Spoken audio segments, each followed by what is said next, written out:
Whoa, hold on a second. Are you all playing Dungeons and Delves? That is so cool. What characters you all make? Well, I'm playing a variant Imperial with cursed background. That'll allow me to take an extra feat, and I'm gonna take the Drunken Master feat that'll give me extra damage when I'm under the influence. And for class, I'm gonna go with Warden, so I can tame all them fancy beasts. This one found a perfect class. I plan to be a Khajiit sorcerer. It will have golden, luxurious fur like this one. This spell called Fireball. Intriguing, no? Isn't the point of this game to be something more than what you currently are? I thought trying to be a half-elf, but seeing how you are always working under a angry Dunmers made this one question that choice. That's fair. Robert, what are you doing? Stop wasting time and get over here. We have another job. Hold your guars, Ren. I'm coming. All right, Robert. You ready to take on this job to go get the, what were they called again? Oh, here it is. The Esoteric Environment Greaves. Ugh, what a mouthful. The Dwemer's naming conventions were about as big as their egos. I'm as ready as I'm going to be. But if you don't mind, could you tell me what they do again? It seemed a bit confusing when I read it from the board. Well, I guess so. But pay attention. This is a mythic that focuses on mitigating damage. When wearing it, you gain an extra 50% damage mitigation from direct attacks, provided you are above at least 50% stamina. This comes at a cost though. Whenever you take direct damage, you will lose 968 stamina, which can occur every 0.3 seconds. Oh man, those things look like they bleed you out of all of your stamina. How on earth would anybody use these things? Oh, trust me, Robert, if you're an aspiring tank or just good with managing your resources, this mythic could be a game changer. Oh, and also Robert, quick note. You'll want to make sure you have access to the 2 dungeons you'll need to visit on this trip. The first one's in Coral Airy, which requires the Ascending Tide DLC, and the other is Graven Deep, and that one requires the Lost Depths DLC. No worries, Ren, I have ESO Plus. It's a pass to all the DLC in previous chapters. I can get this done. Anyone coming with me? I don't have anyone lined up. Ah, Sips Mini Wines. Why don't you go with Robert? Let me stop you right there, Six Control. I am no longer bound by the contract, and thus I'll be taking a much-needed day off.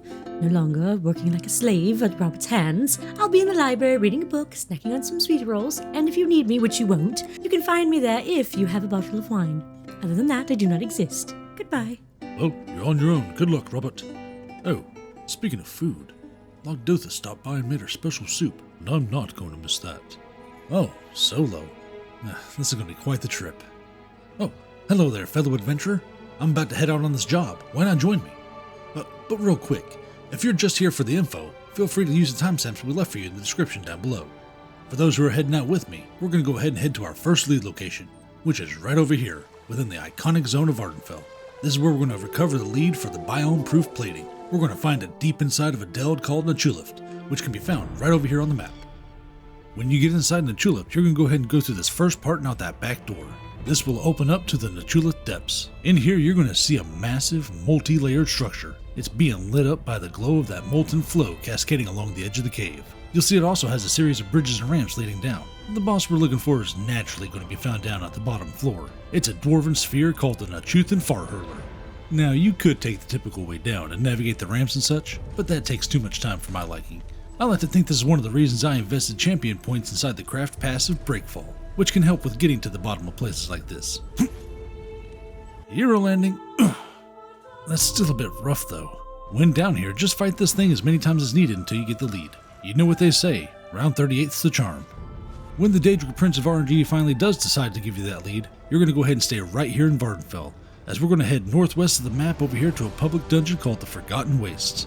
It'll be right over here on the map, and this is where we're going to acquire the lead for the tonal pivot joints.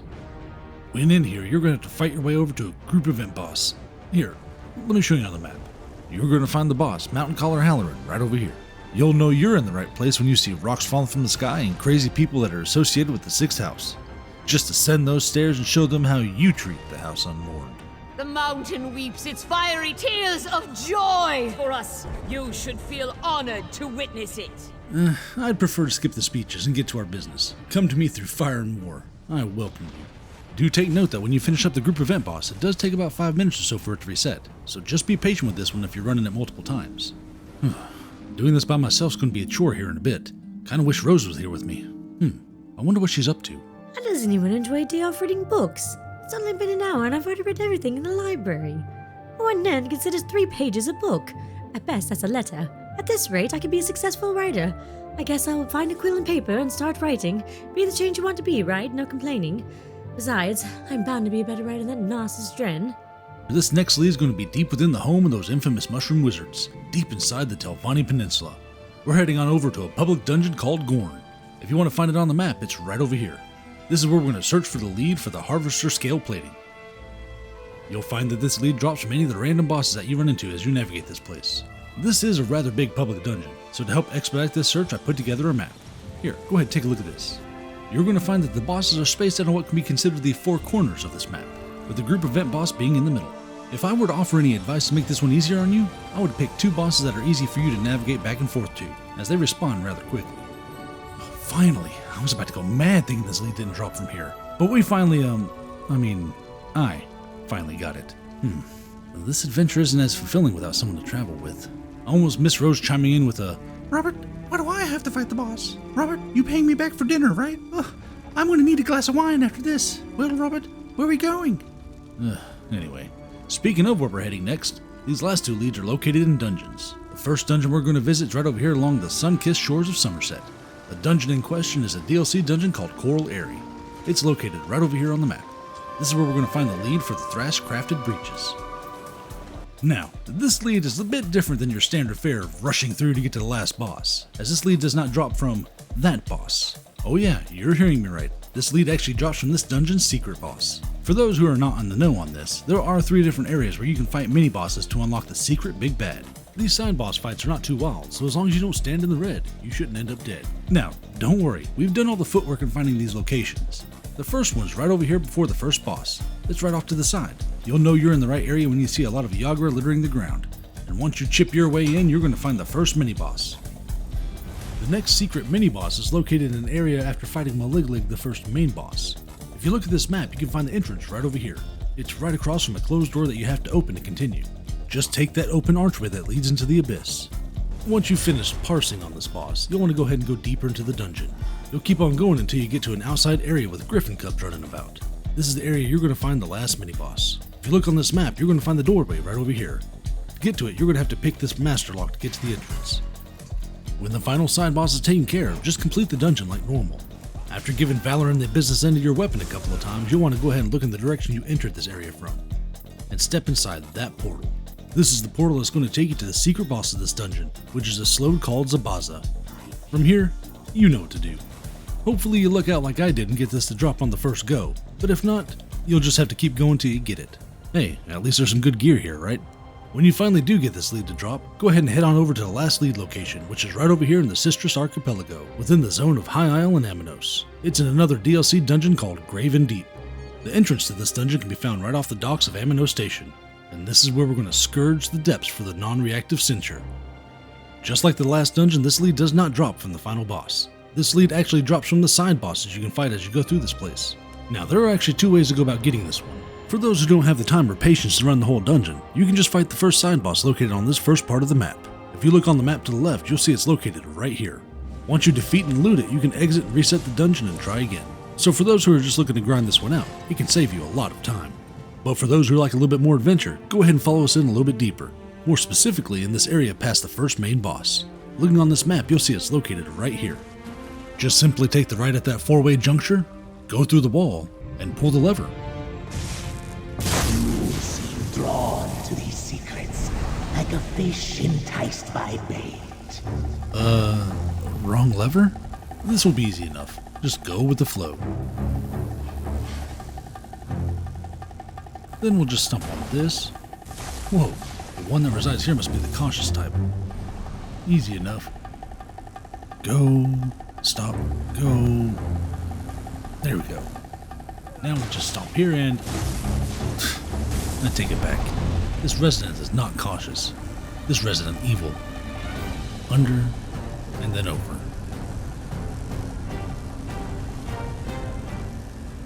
Alright, that's enough of all this. That's a lot of work just to get to this thing. Thankfully this is the last one. Do not feel bold too quickly.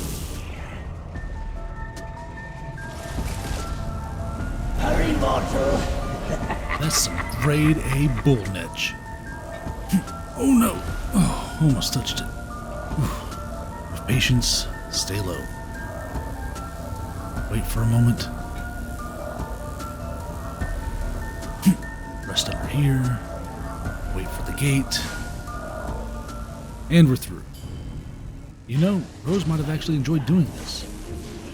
You'll find the second side boss right there in the back.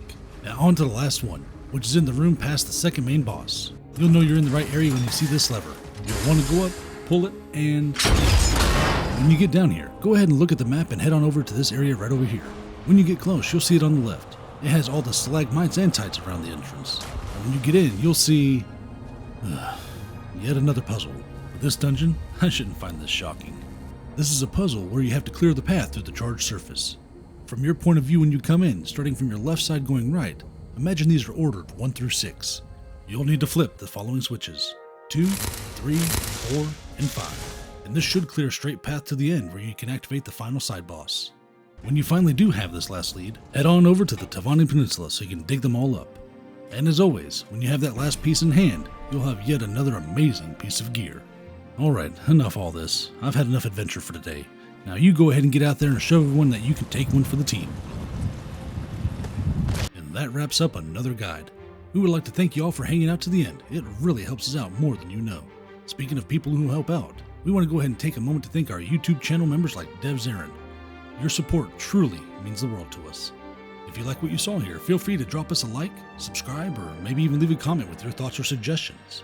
We also have other skits and guides on the playlist right over there, so if you're looking for more unique content or just something fun to watch, you can check those out there. With that, we hope to see you in the next one. I hope Catsmans hasn't clogged up the hot tub again. I really need a soak after this one. Shh. Now where was I? Oh, right. She was just trying to escape the tentacle-armed beast.